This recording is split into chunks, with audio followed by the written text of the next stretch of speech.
Estamos de volta. A defesa do Estado Democrático de Direito. Esse é o assunto do Melhor e Mais Justo de hoje. Dessa conversa participam Pedro Serrano, advogado, professor de Direito Constitucional da PUC-São Paulo, e Renato Rovai, jornalista, editor da revista Fórum e professor da Faculdade Casper Libero. Ô, Rovai, a gente terminou o segundo bloco com você falando, olha, a questão do judiciário, isso que está acontecendo na Lava Jato, com as delações premiadas, estava falando da Andrade Gutierrez, retomamos daí. Eu faço questão de colocar isso, que é o seguinte, eu não sou contra a Lava Jato, eu sou absolutamente a favor, eu acho que tem que se investigar como é que o Estado opera a corrupção, e é uma coisa histórica no Brasil, como que se vitamina processos e contamina processos eleitorais, como se distorce a democracia a partir desse tipo de operação, né? Isso é uma distorção da democracia. Agora, o que aconteceu com a Lava Jato é que, primeiro, ela seletivizou. Ela atua apenas contra um lado. Ah, não, ela deu ali uma coisinha ou outra. Assim, mas se você for pegar a essência, é assim, é seletiva. E a gente sabe que esse não é um processo seletivo, essa é a primeira coisa. Segundo, ela está operando assim, de forma livre, com muito pouco controle social, que não tem, o judiciário não tem controle social, e muito pouco controle judicial. Porque a mídia é que dá essa força que o Moro tem, a Lava Jato tem, e de alguma forma, aquilo que o Lula falou, os ministros estão acovardados, que bomba. Mas você vê ministro do Supremo, sim, com receio de se contrapor a teses do Moro o tempo todo, e teses que não ficam em pé juridicamente. Não, é todo mundo com 1000 dedos, né? Porque o cara vai falar assim, olha, o Moro cometeu uma ilegalidade ninguém fala ilegalidade. Os caras usam termos muito mais suaves. E antes fala assim, tem feito um trabalho excepcional e tal. Tem que primeiro elogiar para poder falar, e olha, talvez ele tenha cometido aqui um equívoco ao fazer são vários. A condução coercitiva de condução coercitiva não só do Lula, de vários depoentes, Fez aqui com o colega jornalista Breno Altman, recentemente, um absurdo, porque assim, não tinha nem o que perguntar. Eu cheguei a ver o que ele foi perguntar, não tinha nem o que se perguntar para o Breno. Então, assim, está se fazendo... Chegaram a perguntar para o Breno, segundo ele, que ele publicava quando ele tinha editora, quais eram os títulos que ele lançou. Mas olha o que é grave nisso, é que se faz isso, e o caso do Moro, ele leva para um nível a coisa, que a partir de agora vale tudo. Qualquer juiz pode fazer isso com qualquer um, já faz na periferia, você bem disse aqui, e vai simplesmente se transformar. Qualquer jornalista que escreveu uma matéria amanhã depois está uma condição coercitiva porque foi acusado por fulano, está virando, quer dizer, uma casa da mãe Joana. Justiçamente. E aí eu acho que boa parte do desastre do governo Dilma nesse segundo mandato tem relação com esse descontrole institucional da Lava Jato, Pedro. E eu acho que está por trás disso, além, aí tem as questões econômicas, preço de commodities, quer dizer, você tinha uma previsão que não se realizou, de orçamentária por conta disso, e de fato se perdeu ali o eixo do governo. Mas também tem isso. Se a gente não relativiza, parece que assim, o desastre acontece por si só. A gente precisa resolver muitos problemas para poder governar bem. É só no executivo. Não é só no executivo. Mas esse prefeitos problema estão malucos ele é um por problema... conta de promotores que o agora... legislativo está absolutamente carcomido. Talvez a gente nunca tenha tido uma composição do legislativo federal como temos hoje, do grau é kafkaniano, né? Quer dizer, você ter um presidente da Câmara que tem 100 deputados, ele é maior do que os partidos, ele tem 100 deputados. Mas eu acho que essa questão da Lava Jato ela é um problema mais complexo, ela vem da nossa sociedade que está encantada, eu diria inclusive do mundo hoje, com uma lógica punitivista, né? Que elege, vamos dizer, alguns agentes do sistema punitivo como se fossem heróis, etc. Mas por quê? Porque esses agentes acreditam que vão resolver o problema da macrocriminalidade, da corrupção, com medidas de direito penal, medidas investigatórias, medidas punitivas. Isso não é verdade. A punição tem que ocorrer, por quê? Claro. Porque a lei determina. Ponto. Nós estamos numa sociedade democrática cumpre lei. Agora, é através desse tipo de medida punitiva que você vai resolver uma sociedade corrupta como é a brasileira, em que isso ocorre como sistema, onde você tem uma corrupção sistêmica, portanto, no sentido estrito, uma macrocriminalidade. Macrocriminalidade, por definição, você não combate com direito penal. Você combate com política pública. Quer dizer, a gente só vai conseguir combater... reforma do Estado. Reforma do Estado. Não, isso é política pública. Quando você só vai conseguir combater a corrupção que nós temos no nosso sistema eleitoral, no nosso sistema de relação entre empresário e Estado, quando você tiver uma reforma estatal, ou seja, uma reforma política, você tiver repensar essas relações, quer dizer, uma reforma administrativa, uma reforma cultural, da democracia, o próprio avanço da democracia, demora, das liberdades. Não é? Né? Agora, nós estamos sacrificando as liberdades das pessoas. Há hoje um projeto de 10 medidas no Congresso, vendendo para as pessoas que vai acabar a corrupção se você trocar pela liberdade das pessoas. Quer dizer, é isso que é a essência daquele projeto. Patriotic Act, né? Se você for exatamente, são medidas de exceção. Quer dizer, estão convencendo a sociedade disso. E é uma mentira. É uma mentira. Não é punição penal que vai acabar com corrupção. A corrupção no Brasil é sistêmica. Não tem jeito. Você só vai combater isso com política pública. Quer dizer, e quando o promotor resolve fazer, outro dia falou assim o ministro da Justiça, muito bem falado, né? Quer dizer, então o promotor resolve fazer macropolítica, só dá, quer dizer, eles vão, como está tentando fazer agora, eles vão procurar o culpado. Não, agora eles estão impedindo a reforma agrária. Nosso país descobriram que tem lá a corrupção no Brasil, ela faz parte da natureza do nosso capitalismo periférico. Ele faz parte da nossa história. Não houve nenhum momento histórico no Brasil onde a estrutura da nossa economia não fosse corrupta. Quer dizer, você querer combater isso, prendendo um ou outro, achando culpado, você vai fortalecer esse sistema de corrupção, porque você vai encontrar 2, 3 culpados a cada tempo, fica aqueles sacrifícios das virgens que haviam, sabe aqueles filmes que você vê na televisão que sacrifica uma virgem para poder salvar a cidade, quer dizer, é mais ou menos isso, quer dizer, de vez em quando sacrificam 2 ou 3 para poder manter o sistema. E aí você preserva o santo, né? Porque, por exemplo, na lista do Odebrecht tem um tal de santo lá que recebeu o dinheiro, 5% de grandes obras aqui no estado de São Paulo. Não sei quem é, o chefe. O apelido é Santo. Santo. Né? Aí não se toca nesse assunto e esse pessoal está sendo mais perverso. Aqui, na realidade, nem a persecução criminal está sendo feita de acordo com a lei, porque ela está sendo. O que a gente observa ultimamente é que ela está sendo seletiva e politizada. Né? Pedro, você assistiu aquele interrogatório? Eu não me recordo o nome do depoente, que ele estava explicando como é que se dava em Furnas. Né, o da distribuição. Ele fala, era 1/3 Aécio, 1/3 São Paulo, 1/3 Brasil. Aí ele está terminando de falar, a entrevistadora, a promotora, a procuradora, chega e fala assim, não, mas não foi disso que eu perguntei, foi sobre o José Dirceu.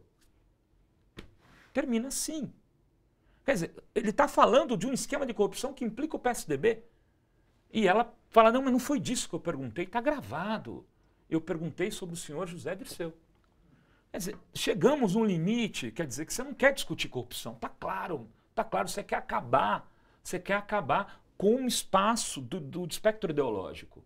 E não é só o PT, também engana seus colegas do PSOL, engana-se, aliás não se enganam, eles estão numa posição muito avançada, eles estão corretíssimos na pressão que estão fazendo contra o governo, ao mesmo tempo defendendo a democracia, mas assim, se enganariam, se achasse com exceção, que é, talvez, que é da Luciana Genro, né? Na liderança que tem uma posição... A Luciana ela é uma exceção no PSOL, eu acho. Ela, a despeito de ela ter sido candidata a presidente, ela não é uma liderança de fato.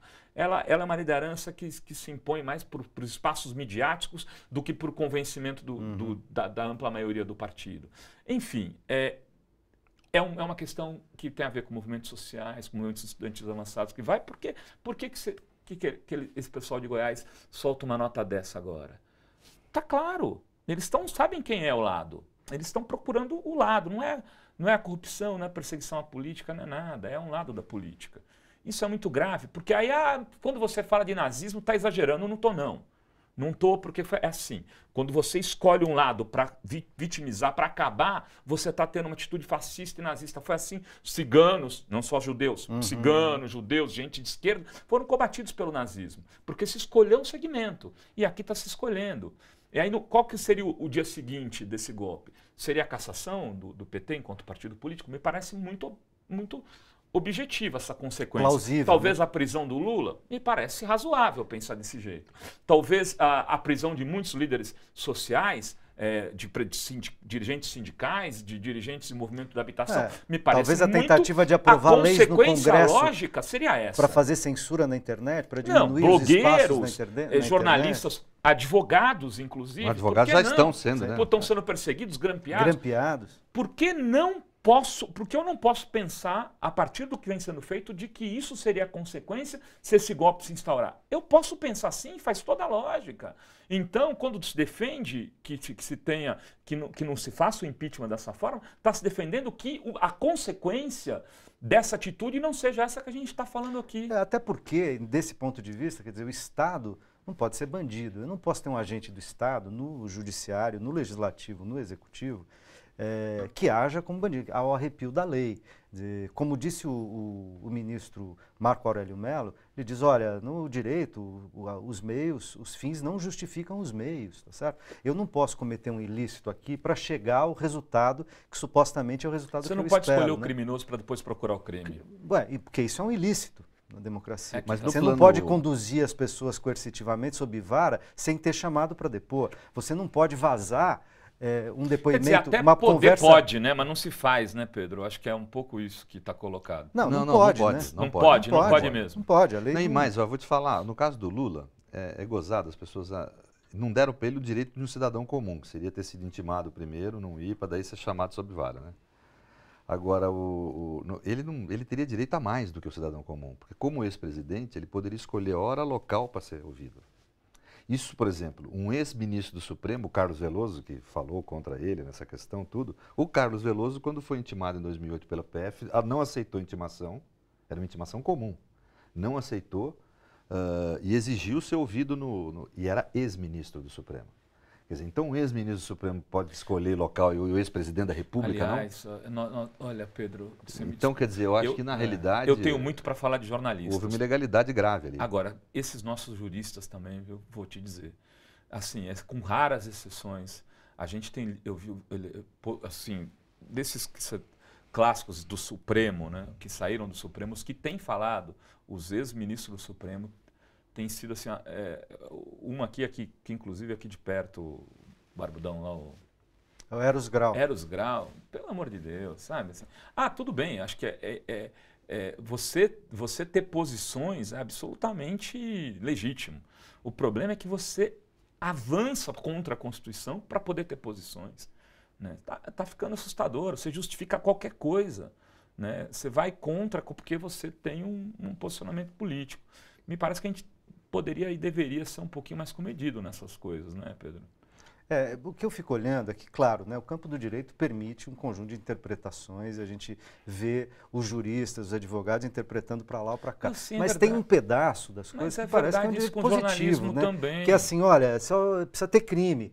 Então, você precisa ter crime de responsabilidade para ter um processo de impeachment. Então, precisa primeiro configurar um crime, precisa dizer e discutir se pedalada fiscal é crime. Na realidade, acho que a emoção do momento atingiu as pessoas, né? Inclusive, o jurista ou o advogado, ele não é um ser inumano, né?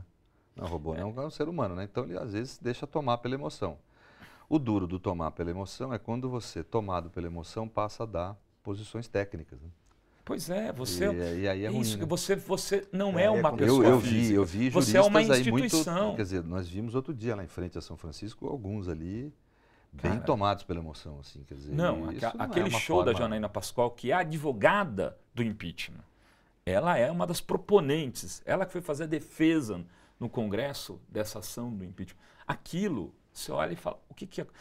No jornalismo também cabe várias interpretações, mas eu não posso brigar com a verdade factual. Eram 3 pessoas debatendo na TVT. Eu acho que o que 3, não eram 16. Se foram 16 é porque tinha outras pessoas no estúdio, não os debatedores.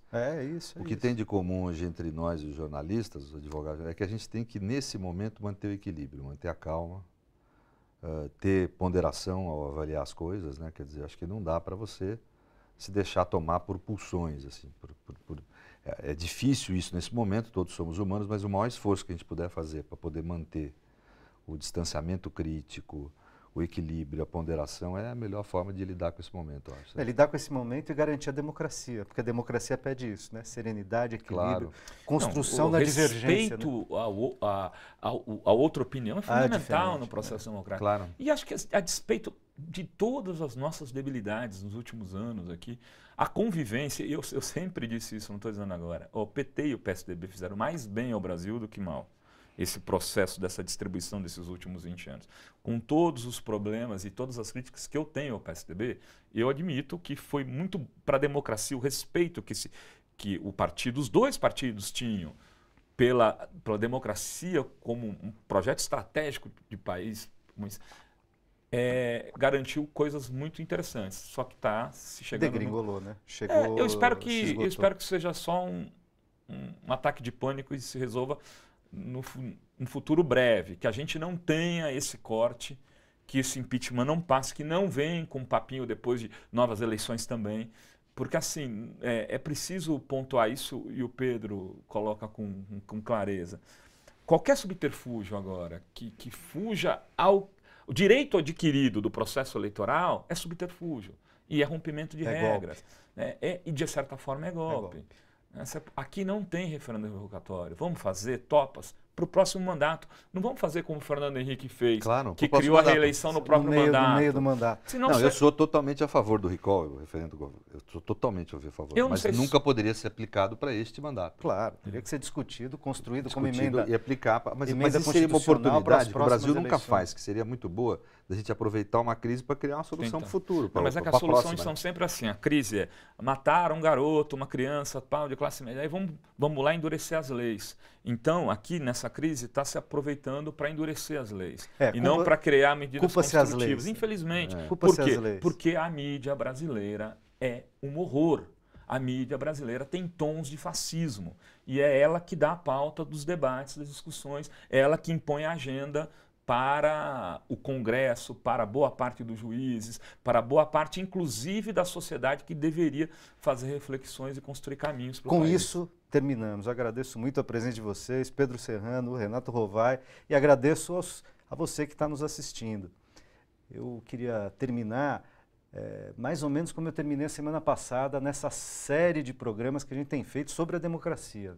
Todos os dias a gente terá que reafirmar o compromisso com a democracia, lutando para defendê-la, não com armas, com ódio, com intolerância, mas com argumentos e com ações que ajudem a restituir o Estado de Direito no Brasil.